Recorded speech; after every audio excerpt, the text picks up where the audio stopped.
¿Cómo están ustedes?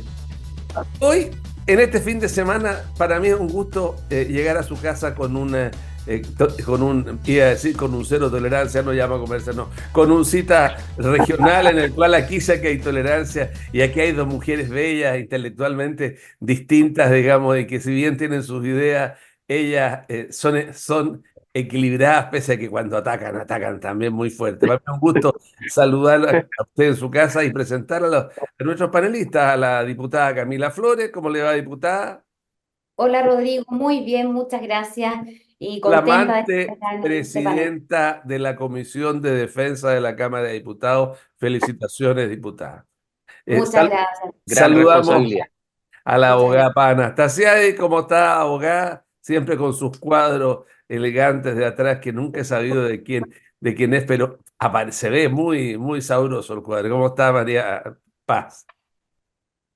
Bien, Rodrigo, muchas gracias por la invitación. Saludo también a los que estamos aquí hoy día y en esta conversación. Saludamos a su ex correligionario, don René Luis, concejal de Viña, que Poduje lo mencionó en su programa como el gran concejal. ¿Cómo está, don René?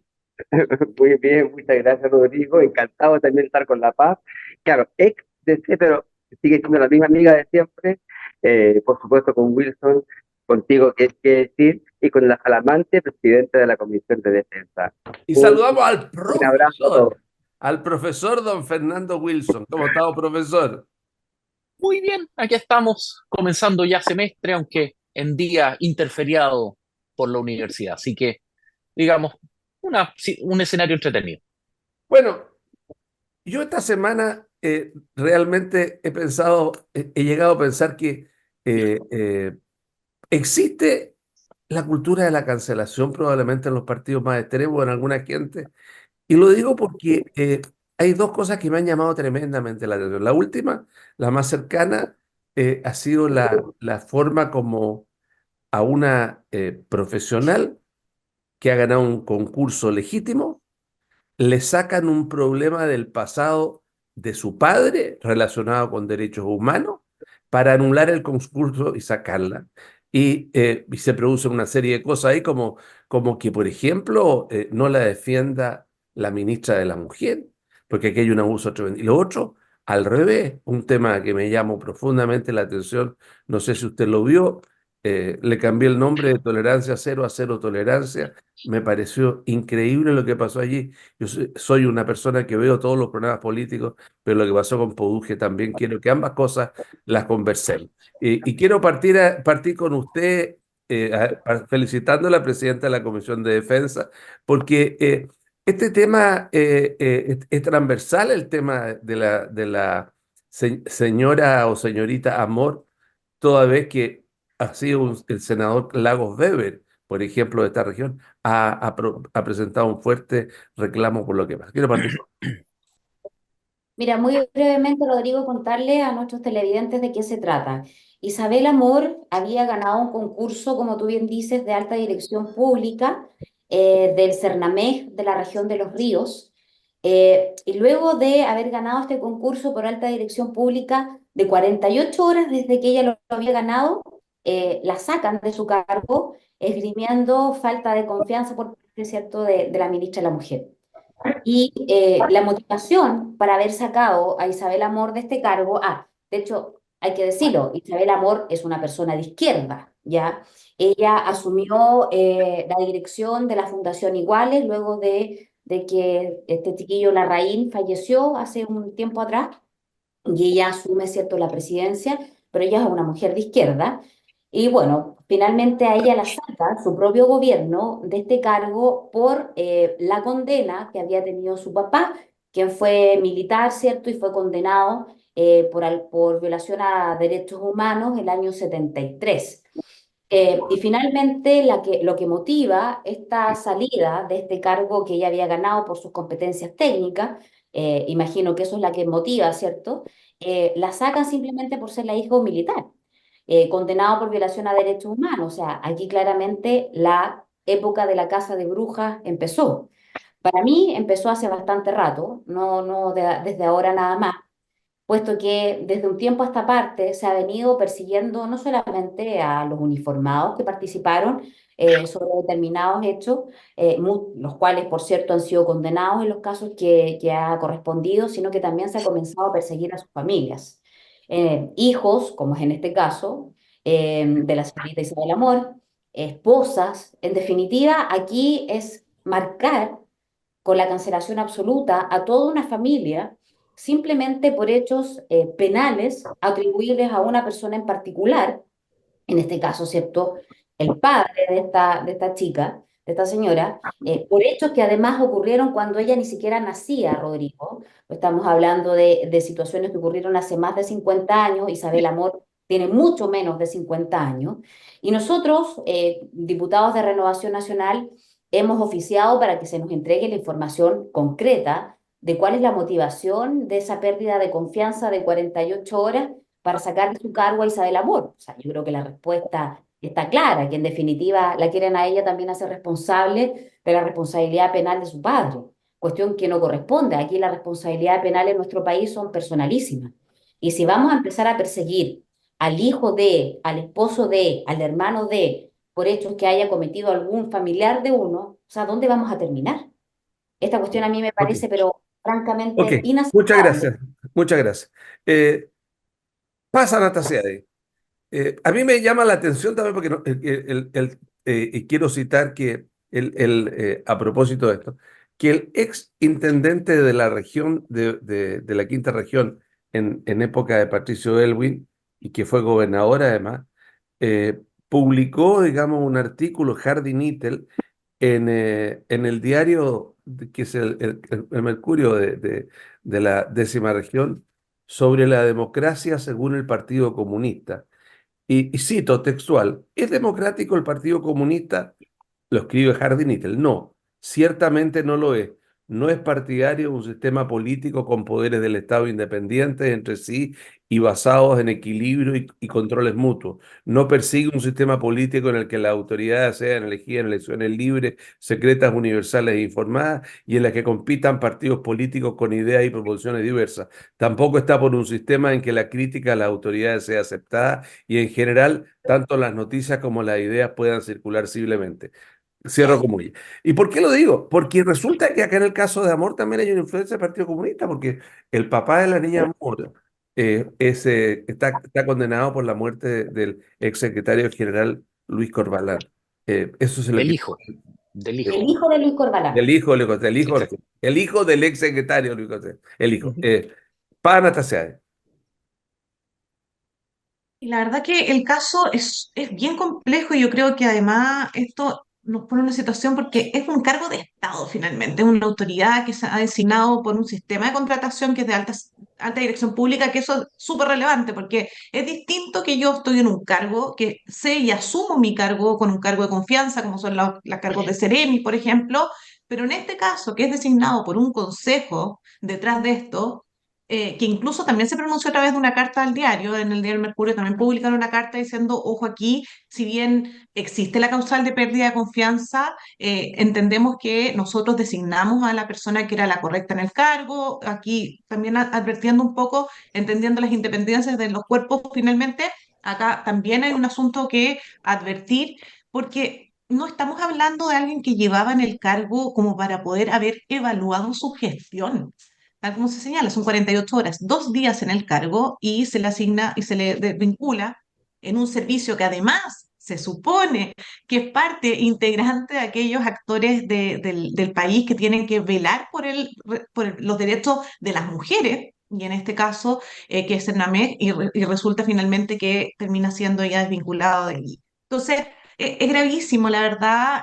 Creo que ella tiene todas las de ganar a donde vaya las esferas que vaya. Y lo más complejo aquí, yo insisto, es que se está utilizando y mal utilizando el rol del Estado para hacer puntos políticos o adoptar decisiones fundadas en intolerancia, en cancelaciones. Y eso, lamentablemente, esperamos no serlo. Y si está vinculado o no el PC, bueno, hoy día el PC además tiene que dar varias respuestas a nivel democrático. Me cuesta entender un partido comunista integrante de un gobierno que valore, finalmente reivindique lo que está sucediendo en Venezuela y no lo condene fuertemente como lo estamos haciendo todos los demás. Oye, René Lugue. Bueno, sumarme a la sensación de como de impotencia que tiene la comunidad nacional. Yo creo que esto es un caso de que llamaríamos, lo llamamos así la dictadura, de exoneración política. Aquí no hay una pérdida de confianza estrictamente hablando, o sea, es pérdida de confianza cuando tú finalmente se genera el cargo, como decía La Paz, por confianza política. Los cargos de confianza política están establecidos en la ley. Y lo que intentó hacer la alta dirección pública cuando se instauró es que hubiese cargos técnicos a nivel del Estado que aplicaran adecuadamente las políticas públicas, pero que no tuviesen como asociación necesaria la confianza política en el gobierno de turno. Esto le daba un cierto nivel de calidad técnica al aparato del Estado. Eso lamentablemente no se ha cumplido porque cualquier persona puede ser sacada solamente, como vimos hoy día, a los 2 días de asumir, por un tema estrictamente político. Y llama la atención, Rodrigo, porque efectivamente ella no solamente votó por el gobierno, sino que además ella ha sido una defensora de derechos humanos. Entonces es todo muy confuso, es un autogol del gobierno, a mi juicio innecesario, que además generó lealtades, para qué decir, de toda la gente que ha escuchado esto, pero también mucha disconformidad en su propio conglomerado. Porque hay gente que está muy desconforme con la forma en que se trató a Isabel Amor. Creo que innecesario, mal ejecutado, malas las explicaciones, un caso más de exoneración política en democracia. En democracia tú no puedes echar a la gente por desconfianza política. Esto es completamente ajeno a lo que hemos luchado durante Ok. tantos años. Profesor, es como, esto, es como a usted le gustan las cosas medias esotéricas, usted, hombre. Esto es como el yin y el yang, es como pensar porque esto que una persona gane un concurso y dure 2 días y lo echen, me recuerda a días en que usted era muy chico, pero que eran reales, o sea, que gente que hacía clases en una universidad y se tenía que ir para la casa. Yo tengo el caso de una persona muy conocida que está dentro de mi cuerpo. A mí duré 3 días, un día por segunda vez en la Católica me volvieron a echar el año 81 de la misma manera. Duré tres Usted mismo clases. es el caso, sí. Tres, Usted mismo es el tres caso. clases. Yo conozco lo que significa esto, pero lo que me llama la atención es que dos gobiernos, digamos, totalmente de signos distintos, un gobierno de facto como fue el de Augusto Pinochet y un gobierno de Estado de Derecho y se hagan lo mismo. ¿El poder es muy complejo, parece? ¿O la influencia, profesor Wilson? A ver, tres cosas, primero que nada, junto con unirme con todo lo que se ha mencionado antes. Pero esto trae un muy desagradable recuerdo a lo que se llevó a cabo durante los periodos más duros del kirchnerismo en Argentina, que se llamaba la aportación del apellido, Mira, donde derechamente una serie de oficiales militares, digamos, no pudieron ascender más allá de grado de oficial jefe, porque eran hijos, sobrinos o simplemente compartían el apellido sin tener ninguna conexión biológica, digamos, con una persona determinada. Todos los Videla del ejército argentino tenían perfectamente claro que no podían llegar a coronel. Ahora, a esto se le agrega, ya, el argumento de la falta de confianza es feble, es un mal argumento, huele mal, suena mal, pero por último es legal. Pero la verdad es que las entrevistas que ha dado la ministra de la Mujer, Antonio Orellana, en tanto Radio Cooperativa como posteriormente una carta al Mercurio, la verdad es que solamente han profundizado la duda frente a esto porque sus explicaciones no solamente son contradictorias, sino que además caen en el matonaje, es decir, si es que nos sigue presionando, vamos a hacer público el borrador. Ella misma ha dicho, Isabel Amor ha dicho, háganlo público, ¿dónde está el problema? Si el mismo canal, o sea, el mismo medio dice que no hay ningún problema ahí. Entonces, al final nos encontramos con una acción que la podemos conectar con algunas actitudes de la ministra de la Mujer con anterioridad, donde ella ha vetado personas. Recordemos el caso del padre Berríos, digamos, que bueno, después tuvo el incidente posterior. De alguna manera, Antonio Orellana pareciera ser que cumple un rol como de comisaria política, digamos, una persona que dicta la recta fe. Y eso es bien complicado, porque tener Savonarolas en este momento en un gobierno que tiene que negociar, que tiene que transar, es difícil. Recordemos que la misma Antonia Orellana fue la que le extendió el certificado de legitimidad al presidente cuando la campaña presidencial enfrentó el problema de la acusación de abuso. Es decir, es una figura compleja que no sé hasta dónde ayude al gobierno. Y su actitud imperativa, radical, es bastante particular. Y por tanto, no me extraña que una persona que tiene ese nivel de certeza en sus propias ideas, algo que siempre es peligroso en política, ese nivel de radicalidad, lleva a situaciones como la que vivió usted y como la que, bueno, se está viviendo al parecer hoy día. Recordemos, por favor, lo que le pasó a Patricio Fernández como director de la Comisión de Planificación de la Conmemoración de los 50 años del golpe, etcétera. Es decir, parece ser que hay sectores dentro del Frente Amplio que tienen una visión muy radical de la verdad y de lo tolerable y que no se detienen ante nada con tal de imponerla. Y bueno, siempre es bueno saber que hay gente así en el escenario político. Lamentarlo por la señora Amor. Ayer me tocó ver una entrevista que ella le dio a un canal de televisión y la verdad es que se ve una persona muy dañada por esta decisión, Me alguien que se imagino. la jugó por Sí. el cargo, que incluso estaba perdiendo dinero, digamos, por cumplir un objetivo dentro de su planificación. Ok. Ella tiene un Oye, signo en, político muy distinto al mío, pero en parece ser Corea una del Norte, persona... en Ujú. Corea del Perdón, por Norte favor. todavía, en Corea del Norte todavía los hijos pueden pagar los pecados de sus padres en Corea del Norte. El delito, digamos, se queda en la familia todavía. Los hijos van Bueno, pagando este es el... es Claro, a para que veamos Ok. de uno qué estamos Eh, hablando. claro, le eh, recuerdan los románticos rusos, digamos. ¿Y qué le parece a usted, Camila, a propósito de lo que estamos hablando y lo que es un poco la cancelación? O sea, esta cosa de la intolerancia o no. ¿Qué opinión tiene usted? ¿Lo vieron o no lo vieron sobre lo que pasó con Produje Intolerancia Cero y lo que está pasando en la campaña ya o en las discusiones para los candidatos a alcalde, tanto en todas las comunas, Viña, Valparaíso, en fin? Camila. Bueno, Rodrigo, esto deja en evidencia el activismo político que ejercen algunos periodistas o comunicadores a través de televisión. Particularmente, yo te diría que en la televisión está un poco más presente que en otros medios, donde claramente hay canales de televisión que son oficialistas y que están en una campaña decidida para cancelar a todo aquel que sea un contendor de autoridades del actual oficialismo.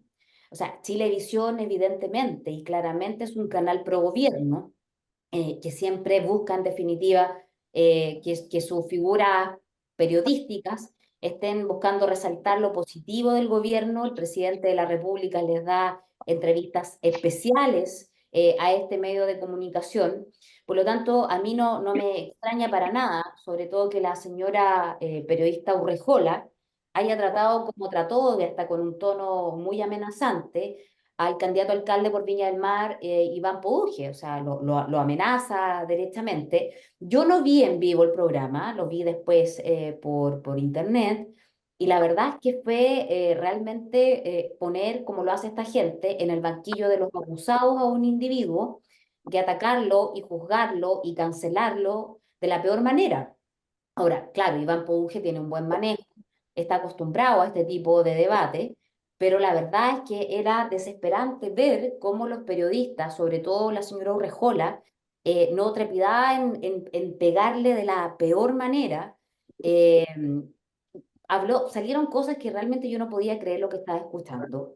Pero este es el activismo sobre ideológico de algunas personas que ya sea en distintos ámbitos de la sociedad, en este caso a través en los medios de comunicación, no son capaces de ocultar su sesgo político y no son capaces de ser objetivos y profesionales a la hora de hacer su pega. El Ok. odio, la venganza, la cancelación, le sale por los poros y eso pasa en el Poder Judicial en algunos casos, pasa también en los medios de comunicación. Es algo sumamente habitual. Ok. Hay medios que están dedicados, Rodrigo, medios escritos, radios, televisión, que están dedicados a tratar de ensuciar, a enlodar la imagen pública de determinadas personas que pertenecen a sectores determinados. Hay pasquín que son por virtuales, digamos, que es impresionante la cantidad de cosas y mentiras que escriben. Y por el solo hecho de estar en la Ok, web, hay muchas personas que creen que eso es real. ok. Paz, Anastasia. Bueno, yo agradezco que en la ronda pasada y esto hagamos el punto respecto de aquellos aspectos que son o no políticas que vienen con sesgo ideológico y que finalmente terminan generando una cultura de cancelación que tenemos que advertirlo. Eso daña democráticamente y ahí en esto que estamos preguntando también. Tenemos que tener una prensa que no venga con pauteada, lo de tolerancia cero. Entonces, soy independiente, me declaro, pero para que lo conozcan. Diga, ¿de qué partido político es? Junté las firmas en la quinta región, la gente me conoce de esta manera y no había caso de sacarles el punteo completo y que la verdad que fue una entrevista muy desagradable uno verla y además también, por lo menos con quienes estamos conscientes de esta situación, muy también adherentes a la actitud que tuvo Iván Boduque. De repente puede que en otras regiones no haya recibido la misma impresión, pero acá en la Quinta, viviendo Valparaíso, y cómo está Valparaíso, viviendo como está Viña del Mar, no podemos sino, a ver, muchos, empatizar con Iván Poduje y encontrar que además los puntos que puso, la defensa que realizó, porque incluso Camila en un momento llega y dice, este debate, es que no era debate, pues era una entrevista, y terminó pareciendo un debate porque las entrevistadoras no cumplieron el rol que tenían que tener. Así que bueno, yo la verdad que en ese mismo minuto le envié un mensaje también a Iván porque creo que lo hizo bien en su respuesta, era lo que correspondía hacer en un programa con esas condiciones que estaban dándose. Yo lo vi en directo, así que fue bien incómodo y lo hizo bien. René, ahí entre las cosas que se dijeron se nombraron dos medios que son que son por redes sociales y se habló aparentemente en base a o a la información de los dos por parte de la entrevistada. ¿Usted qué opina de lo que ahí pasó? Bueno, también, claro, uno espera que un entrevistado lo llamen para preguntarle qué va a hacer por la ciudad, qué es lo que encuentra que está mal hasta el día de hoy y qué se va a hacer, qué propone hacer para que la ciudad mejore. Pero efectivamente que había un pauteo que a mí me pareció muy difícil de soportar en términos personales. Es muy insoportable que en lugar de preguntarte qué vas a hacer en Viña del Mar, te pregunten por lo que dijo un medio cualquiera o te digan que lo que tú estás diciendo es mentira. Porque lo que dijo la señora Profesora respecto, por ejemplo, al tema del sumario interno, por el funcionario que había efectivamente plagiado eh, este, el O famoso, sea, eso es eh, verdad, de que es usuario. absolutamente cierto. Entonces decía, bueno, yo que estoy acá leyendo que no es verdad. Pero yo sé que es verdad porque además hay documentos que establecen que que esto fue muy grave en el municipio, fue tan grave que este señor tuvo una anotación de demérito gravísima. Y el propio jefe de él, que es alguien que trajo la actual alcaldesa, que es del equipo de confianza de la alcaldesa actual, ese jefe que tenía este señor lo acusó de faltas a la probidad y le dio la más alta y más grave importancia a lo que había hecho. Entonces tú no puedes desconocer aquello.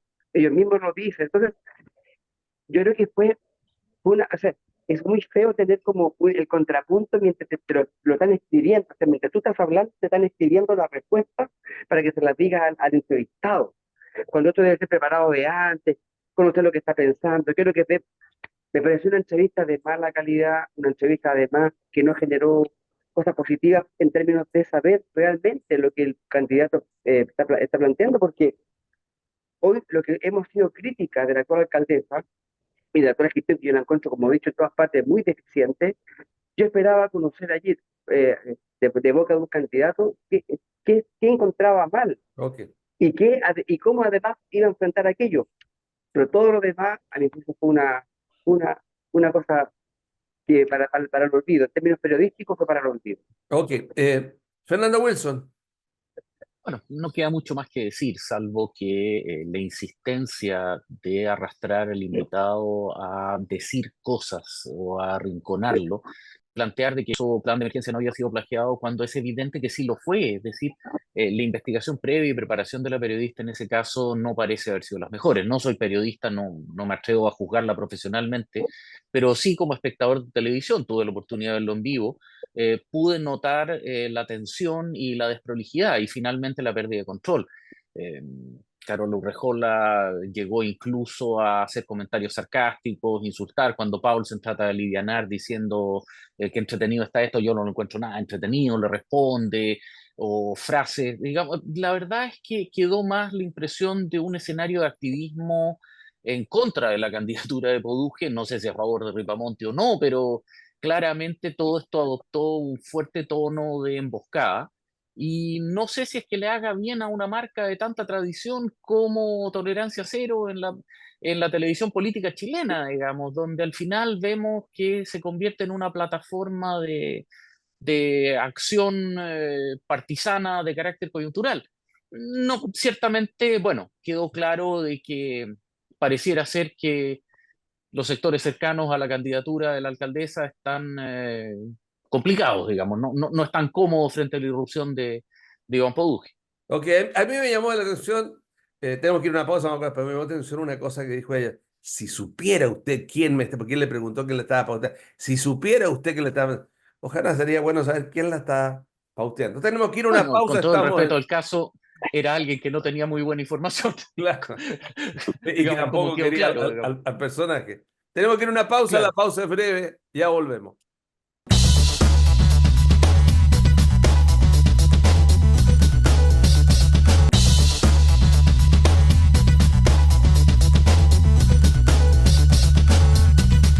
Continuamos en la segunda parte de esta cita regional. Hoy día estamos con la presidenta de la Comisión de Defensa, diputada Gabriela Flores, la abogada Paz Anastasiadi, el concejal René Luis y el profesor del Adolfo Ibáñez, don Fernando Wilson. En esta segunda parte quiero partir por una cuestión que me ha llamado la atención y que hasta el momento no está, no está claro cuál será cuál ha sido, cuál va a ser el efecto, pero hubo una tremenda acusación que emitió el exdirector de la Farmacia Popular de Valparaíso, Marco Fernández, que acusó negligencia y deslealtad en el marco de la investigación del Ministerio Público, de negligencia a Jorge Chat en su calidad de ex tesorero de la asociación que presidía el imputado Daniel Jaude, ex alcalde. Y aquello de una u otra manera eh, puede, debe, no sé, me llama la atención en lo que significa el enredo de esta asociación y las implicancias que esto no está muy claro, que también tienen que ver con una tremenda figura que era el Partido Comunista, que todo el mundo creyó que iba a ser el que iba a llegar al final como candidato a presidente y que ahora está tomando el sol a cuadrito, como dicen algunos. Quiero partir con usted, diputada Flores. Está en silencio. Perdón. Yo creo que en gran parte, Rodrigo, la decisión de Jorge Charp de no repostularse como candidato a alcalde por Valparaíso tiene que ver con cuestiones como esta, con complicaciones judiciales que él preveía que podían ocurrir y que lo iban a tener en la palestra pública dando explicaciones. Porque él tenía un cargo bastante relevante en esta corporación, en esta institucionalidad que ellos crearon, ¿cierto? Que era de, como se denominaron, farmacias populares. Él era el tesorero. Los recursos que agrupaban estos municipios llegaban precisamente a la administración de él. Por lo tanto, creo que va a tener implicancias sin duda alguna a Jorge Char. A mí ya me parecía un poco extraño que no hubiese salido información al respecto. Bueno, terminamos teniendo comunicación y conocimiento de que eso es así. Y yo creo que él va a tener que dar muchas explicaciones respecto a este tema, muchas explicaciones. Recordemos que Daniel Jadwe está actualmente con prisión preventiva, nada más ni nada menos, que es una de las medidas precautorias más gravosas que tiene el sistema, precisamente por la envergadura del delito que se le imputa y además por una serie de elementos como que él pueda poner en peligro, ¿cierto?, el éxito de la investigación judicial que se lleva en su contra. Y que Por eso lo fue, tanto, perdóname, perdón, y eso fue lo que hizo que perdiera la titularidad del cargo de alcalde, el estar en prisión y no poder ejercer su cargo. Entonces, Claro, o esto más del podría, si funcionara, también podría aplicársele a Char si lo involucraran en esto, ¿no? Si le aplicaran prisión. Pero sin duda, si él tuviera una medida o cualquier autoridad que tuviera una medida de estas características, en el caso de los alcaldes por un tiempo determinado, conlleva necesariamente que se tiene que existir una elección, ¿cierto?, para completar el tiempo que le quede a esa autoridad. Ahora, cambiaron un jadwe por otro jadwe en el caso de Recoleta, ¿ya? Que quedó, como decimos algunos, el mini-mí del alcalde que está con prisión preventiva, ¿ya? No hay mucha diferencia de la ideología política, del fin político, porque además era el candidato a alcalde que él estaba invistiendo para que lo suceda. Bueno, finalmente yo creo que esta situación va a traer implicancias a Jorge Char.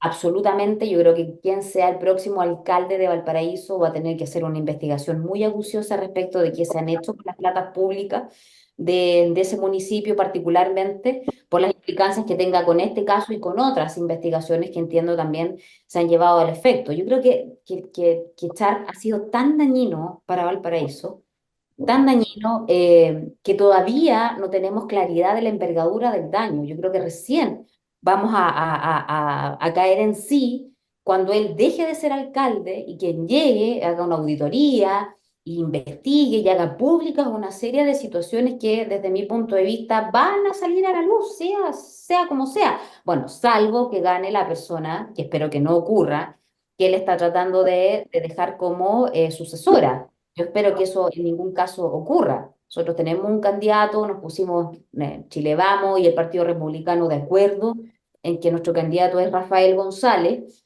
y esperamos que él tenga la fuerza suficiente para lograr derrotar a la ultraizquierda y también a Char y sus secuaces. Pero te aseguro, Rodrigo, que recién ahí, cuando estas personas logremos sacarlas de estos cargos democráticamente, vamos a tener claridad de la envergadura del daño, Ok, Valparaíso, Viña del Mar, Quilpué, Alemana, etcétera. ok. Paz, no sé si usted quiere seguir con esta pregunta, de la idea hacerla, pero a mí me preocupa, digamos, la falta a propósito de que con bombo y petaca se da en Santiago, segunda fase del plan Calle Sin Violencia, etcétera. Me preocupa lo poco o nada, digamos, que le llega a la región, en 1.700 funcionarios para Santiago y de los cuales 900 son nuevos, pero ¿qué pasa? Me preocupa el tema de la violencia y la criminalidad y los delitos en la región. Y también me preocupa, digamos, el tema de la forma como se están persiguiendo los delitos en la región. ¿Cuál es la visión que tiene usted? Bueno, y claro, Calle Sin Violencia tiene un gran problema, que es la calle al lado, la que no tiene el plan. De ahí sucesivamente, las regiones de al lado sucesivamente, porque claro, yo ataco, mirar, ahora, es un problema no solamente viene radicado en este gobierno, siempre se ha mirado la delincuencia de una forma muy puntualizada. Entonces, es esta esquina en la que yo tengo que llegar y concretar en el fondo todos los planes preventivos para que no se cometan los delitos, pero si yo ya sé que esto se va a realizar en este espacio, pues lo que se le está diciendo al delincuente es, señor, usted tiene todo el resto del lugar donde pueda moverse de forma mucho más segura para su trabajo, que significan todos los robos. Entonces, ahí la mirada tiene que ser integral. Yo creo que lo que hemos hablado permanentemente aquí, creo que está llegándose muy tarde a la complejidad que estamos teniendo en materia de seguridad. Una crisis que no solamente significa la sensación, sino también la comisión de delitos cada vez más violentos y que va aumentando la escala, porque finalmente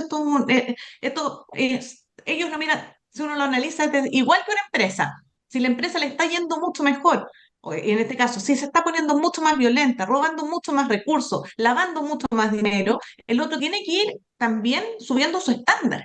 Entonces nos complejiza todo el antiguo cogoteo que se hablaba, el antiguo, no sé, rotura de vidrio, etcétera, nos complejiza todo, porque cada vez esto va involucrando mayor, o sea, violencia en las calles completa, en los planes termina siendo muy limitado, muy acotado. Acá se han pedido en continuas y veces la posibilidad de que se adopten medidas mucho más categóricas. Ejemplos son estados de emergencia que puedan ser también acotados, pero que eso involucre en el fondo una conexión con lo que está pasando en el territorio. Quiénes circulan, quiénes están dando vueltas, como que al menos algún control cuando esto empieza a desbocarse. Y lo veíamos también en el programa pasado, que como habían aumento, por lo menos de las cifras que entregaba Carabineros, la Policía de Investigaciones, de la participación de menores de edad. Y eso también es una complicación. Entonces, ¿estos planes solamente van abocados a la delincuencia o también estoy promoviendo espacios donde no se vayan generando los factores de riesgo que están permitiendo que adolescentes están ingresando también a la carrera delictiva y que terminamos con una sobrepoblación? Hoy día, si uno mira, casi 10.000 presos más de lo que había Ok, durante los últimos 10 años. ok. René, ahora, cuando uno mira la región, uno ve crímenes violentos en los Andes, en San Felipe, en Quillota, pero en Viña del Mar y Valparaíso aún más grandes. Y de hecho, esta semana había una imagen en redes sociales que salía en la galería del Escorial ahí, carabineros deteniendo o tratando de detener a un ambulante. Y el ambulante digamos, trata de agredir al carabinero y el carabinero reacciona con un bastón. Entonces le pega un bastonazo para agarrarlo y se le tiran las mujeres de la calle, las mujeres que están trabajando en la calle. Una cosa impresionante, o sea, qué susto, qué susto para el que está mirando, uno mirando daba susto. ¿Qué pasa con esto realmente en la calle de Valparaíso? Está muy complicado, René. Viña del Mar entero está complicada, considerando todos los aumentos en todos los índices. No hay ningún índice en la región de Valparaíso y en Viña del Mar que haya ido a la baja. Todos los índices van a la alta, sobre todo los delitos de apoyo contra la sociedad, que son los más que la gente más gravemente siente. Primero. Segundo, yo comparto con La Paz cuando dice ella, esto no puede ser territorio geográfico. La delincuencia no termina en un límite geográfico de una comuna o una región. Hay que mirar la región y la comuna a nosotros de manera mucho más integral. ¿Esto qué significa? Grandes zonas, mira, yo creo que uno puede poner énfasis en algún tipo de delito, porque obviamente serán delitos de distinta magnitud en regiones distintas. Me imagino que en el norte el tema del narcotráfico obviamente es mucho más fuerte, seguramente, pienso yo, que acá en la zona nuestra. Pero acá en Viña del Mar, por ejemplo, todo lo que son los asaltos es tremendo, porque aquí llega mucha gente de otras regiones, de otras, como una zona turística, de Argentina, en fin, entonces hay ahí otro tipo de delitos. Entonces, ¿qué pienso yo? Que este plan de que haya simplemente este problema, que evalúa, claro, esto pasó porque ustedes se recuerdan, a mediados de julio, los siete muertos en un fin de semana. Eso nunca había ocurrido. Yo no tengo recuerdo en mi vida de que haya habido 7 muertos en un fin de semana. Entonces, a raíz de eso, se aplica este plan un poco para dar tranquilidad. Pero claro, esto deja como la sensación de que finalmente tenemos un 30% menos de carabineros en la región nuestra y, por tanto, ¿qué pasa con la región? Entonces, me parece que este plan, que viene positivo, porque uno puede hacer énfasis en tiempos determinados y también con algún tipo de delitos, lo que no puede hacer es generar geográficamente resguardos que finalmente van a afectar a las regiones o comunas contiguas. Y ahí creo que el plan tiene una falencia de origen, que más que nada para tranquilidad, un poco la imagen de la situación, que la gente diga, estamos respondiendo como gobierno, pero finalmente el impacto no es.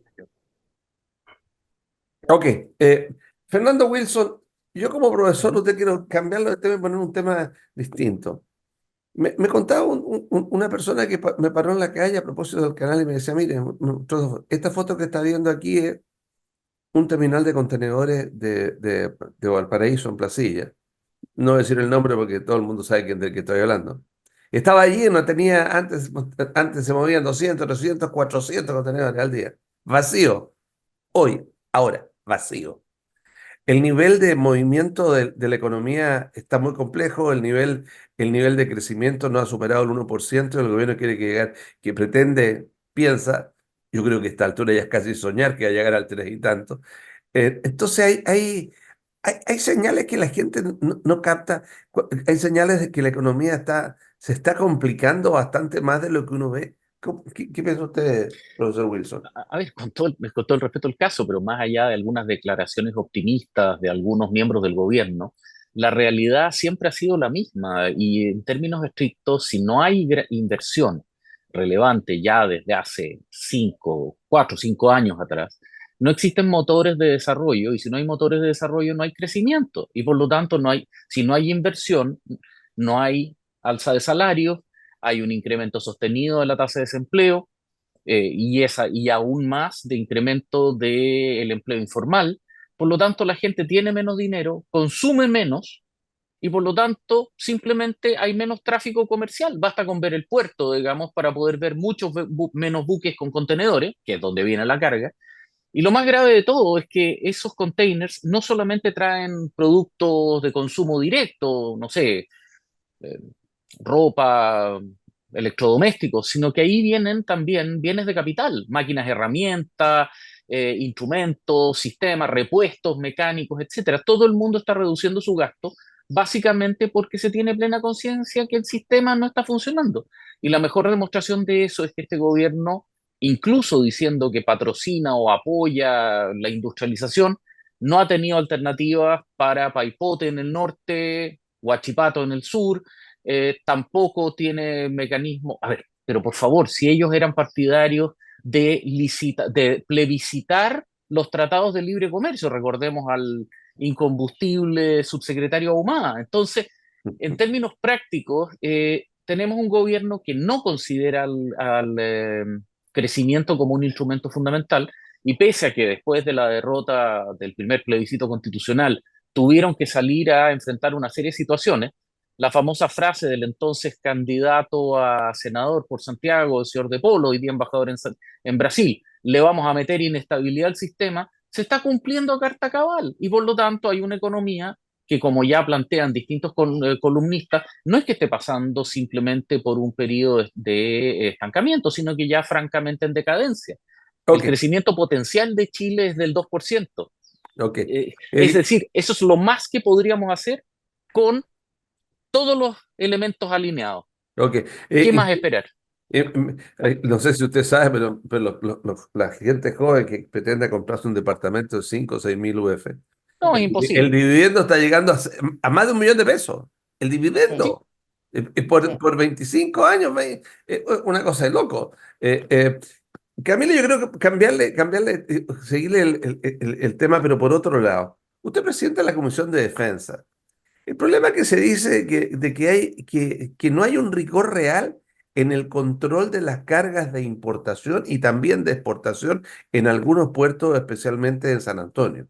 Y de hecho hay países de Europa que ya han catalogado a dicho puerto, lamentablemente, cuestión que yo lo encuentro el colmo, digamos, yo fui funcionario del servicio de aduana de muchos años, encuentro el colmo, pero por algo lo habrán hecho, como un centro de peligroso de puerto de entrada y salida de droga. Entonces, la Comisión de Defensa está mirando este tema.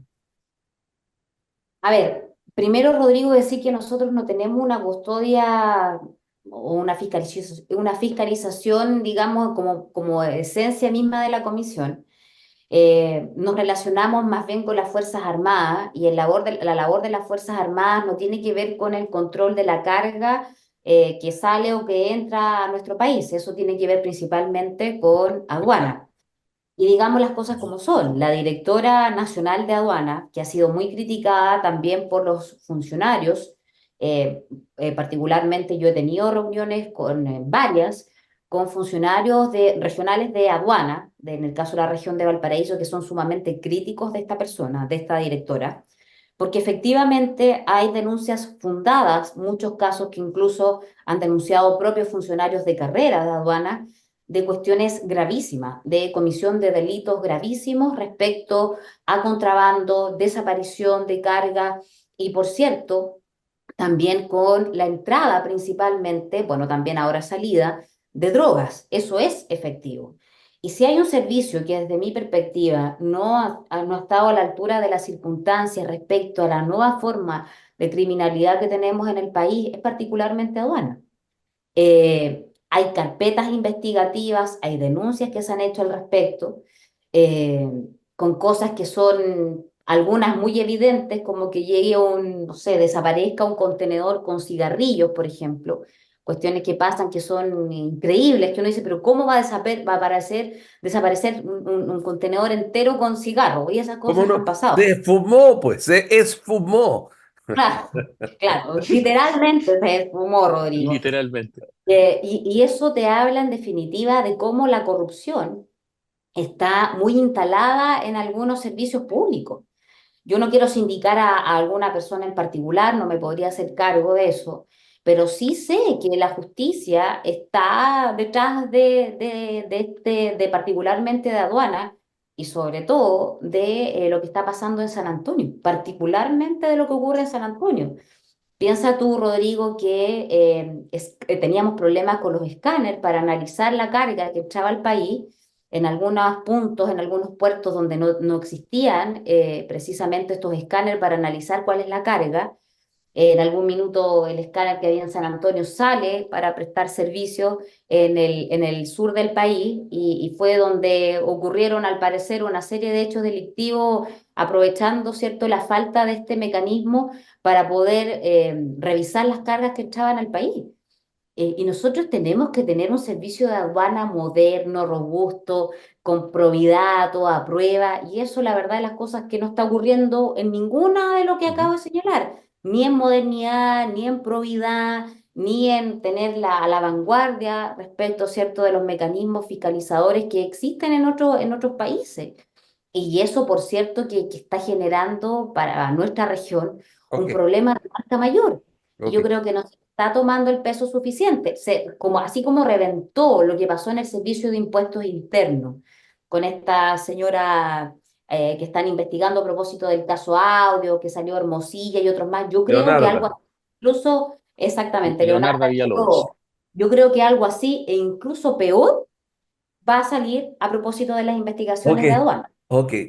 Yo le voy a sugerir una cosa con el tiempo. Yo tuve la suerte de trabajar en un servicio de aduanas por la Cámara Aduanera hace muchos años, participar en cuando se hizo por primera vez el proyecto de la luz verde y la luz roja en los aeropuertos, en el aeropuerto de Santiago. Yo creo que una de las ideas que hay que explorar y que viene de mucho tiempo, que lo vimos en la Organización de Servicios y se lo soplo, diputada, es pensar seriamente en crear una especie de departamento del Tesoro como en Estados Unidos, que esté junto, impuestos internos, aduana y tesorería, un solo servicio fuerte que trabaje juntamente Autónomo. claro, y autónomo. Yo creo que Sí, allí fundamental la hay que autonomía. buscar, eso le falta al país. Mm. Paz, del punto de vista eh, de la permeabilidad se empieza a pensar que se está produciendo, no está claro, pero uno se dice que, se huele que, pero ¿hay alguna realidad de o alguna manera de que sea incombustible al incendio de la corrupción el poder judicial por las cosas que están pasando? Que son lamentables las noticias que emanan porque es uno de los poderes del Estado, finalmente es quien tiene que impartir la justicia en el país, equilibrar finalmente todo el marco jurídico que regula nuestra convivencia en los distintos espacios, civil, penal, etcétera, y claro, y cae este punto. Entonces, la verdad que a ver, es positivo que las cosas que están mal salgan a la vista y finalmente se tomen las medidas para evitar que vayan produciendo cada vez más inconvenientes. Viene hace ya rato atrás, y eso cuando aparecen estos temas, uno se retrotrae a todo el trabajo que había a nivel constitucional en el proceso, el pasado, que se venía con una reforma importante respecto de cómo se realizan los nombramientos, pero nada impermeable a una corrupción, la verdad. Entonces, la corrupción la generan personas y también hay una parte de nuestra sociedad que también está fallada. Pero por otra parte, ¿cómo evitamos que se vayan produciendo cúpulas de poder que finalmente puedan absorber demasiadas decisiones? Hoy día recordemos que además está viéndose la formalización del abogado Luis Hermosilla, que también hay una vinculación entonces en esto. Entonces, ¿cómo se atajan estos aspectos? Y claro, una es la creación de separar funciones. digamos, vamos a nombrar por un órgano especial, pero ese órgano también tenemos que cuidarlo y era parte de lo que se analizaba, cómo se nombraba, quiénes van a integrarlo, por cuánto tiempo, para que no signifique que empiecen nuevamente a hacer finalmente ahora el otro órgano, ya no es que no los nombres, sino que el otro órgano el que está también posible de ser corrompido. Entonces, claro, cómo se van fortaleciendo ciertas institucionalidades, pero yo creo que tienen que adoptarse medidas como para hacer los cambios que vienen incluso internamente desde el Poder Judicial y que no se han realizado porque, claro, esto requiere una reforma constitucional, hacer un cambio profundo en materia del Poder Judicial, actualizarlo también a los tiempos. Yo creo que eso también involucra que el Poder Judicial, como de los tres poderes, como es otro orden, no es el poder, no son poderes políticos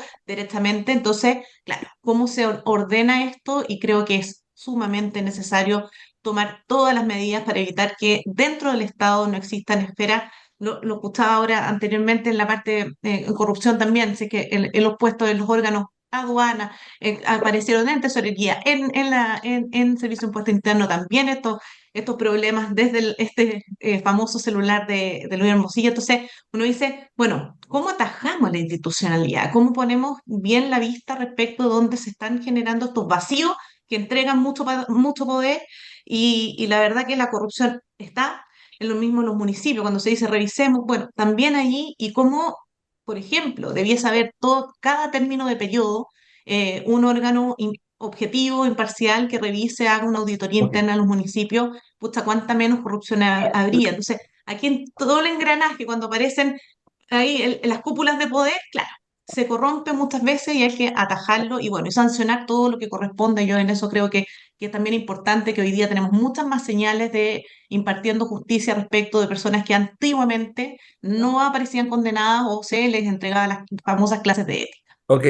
René, nos está quedando poco tiempo, así que les quiero que sean Sí, cortitos. Yo por sí. eso quiero hacerle una pregunta a cada uno. René, ¿qué pasa en Viña con algunos de los contratos, los proveedores, con el tema de la basura, por ejemplo? Con el tema, la gente reclama, ahí, escuché preguntarle al profesor Wilson, que lo he visto acarreando sus propias cosas a la basura, y la basura de Cuatro Norte está absolutamente colapsada. colapsada. ¿Qué sucede, René? Quiero hacer dos cosas muy cortitas. Primero, contarle esto. Efectivamente, yo presenté hace un año, he hecho tres presentaciones a la Contraloría por el tema de la basura. Tenemos servicios sin contrato. Quiere decir esto, que al no haber contrato, el municipio no puede exigirle ningún cumplimiento de nada a la empresa porque la empresa factura mes a mes y se le paga lo que la empresa dice, porque no hay capacidad ni posibilidad de pasarle multas porque no hay contrato. Esto es gravísimo. La Contraloría emitió un dictamen hace unos días atrás A ver, obligando al municipio. acláreme, ¿cómo sin contrato? ¿Cómo vas a pagar sin contrato? No entiendo. O sea, ¿se va renovando el contrato cada 30 días?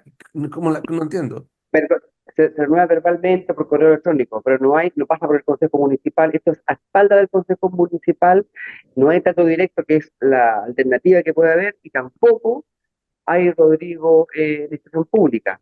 Es tan grave que en los últimos 24 meses, por lo menos 20 meses, hemos estado así. Y la Contraloría determinó dos cosas. Primero, urgentemente regularizar estos impropios. Al no haber contrato, tú no tienes el parámetro en virtud del cual le exiges el cumplimiento de la empresa. Y segundo, no hay garantía. No tiene por qué entregar garantía a la empresa. Y tampoco hay multas, que no puede pasarle multas. Se tiene que, si la empresa falló en el 50% del servicio, va a cobrarte el 100% igual. Porque no hay Ok. contrato, no hay multas, garantías asociadas, que es lo que es más grave para el municipio, para los bienes municipales. Y eso la autoridad ya lo observó y espero que lo cumplan ahora, pero el tema sigue igual hasta el día de hoy. Y segundo, lo que la autoridad exigió ahora también fue que, como se han demorado tanto en pagar, mira lo que te voy a contar, se demoran tanto en pagar las facturas, ellos dijeron que no correspondía porque la ley de pago a 30 días no aplicaba a las grandes empresas, sino que a las pequeñas y medianas. Le dijimos que estaban equivocados, fuimos a la Contraloría, que hoy día le van a hacer pagar con lo menos entre 1.400 y 1.500 millones de pesos al municipio por demoras en pagar las facturas, por ejemplo, de Costemar. Eso es gratísimo porque son 1.500 millones municipales en pago solo de intereses y Plop, comisión. plop. Como Condorito, exigimos una explicación, ¿no es cierto, Fernando Claro, Will? Nos queda no, es una locura. eh, eh, Le voy a quedar debiendo al próximo programa, Fernando, su intervención, le voy a dar su minuto final. No hay Ha sido un problema. gusto conversar con ustedes, muy entretenido. Nos faltó el puro picoteo, digamos, para esto, o la lana para seguir tejiendo. Su minuto final, Fernando Wilson. No, solamente estar de acuerdo con lo planteado en el sentido de que el sistema de basura es un desastre y también hay un serio problema de aseo. La esquina de 5 Oriente con 4 Norte, por ejemplo, que después de todas las lluvias se llena de polvo, permanece semanas. O cuando se llevan a cabo partidos de fútbol en Sausalito, la basura que queda de los hinchas, digamos, incluso guirnaldas de papel colgando de los árboles, permanece semanas también colgando. Y pareciera ser que ya no se ven los operarios del aseo con el carrito que caminaban habitualmente por Viña desde siempre, desaparecieron prácticamente. Ok. Gracias. Camila Flores. Terminar con una buena noticia, Rodrigo. Esta semana tuvimos la posibilidad de inaugurar por fin uno de los 16 semáforos que se están instalando en la ciudad de Los Andes. Este era muy simbólico, el primero de un sector que se llama Vista Cordillera, la Vista Cordillera 1 y 2, un sector que era muy peligroso, muy complejo, y veníamos trabajando del año 2019, Rodrigo, imagínate. Bueno, entre medio tuvimos pandemia, todo lo que pasaba en el país, pero finalmente misión cumplida. Estuvimos ahí levantando el interruptor que habilitó este semáforo en los Andes con Edith Quiroz, Manuel Rivera, Percy Marín, el Seremi de Transporte, así que un trabajo hermoso junto a los vecinos, y pucha, qué alegría es decir misión cumplida cuando uno puede concretar estas instancias, estas iniciativas de tanto tiempo. Muchas gracias. Anastasia.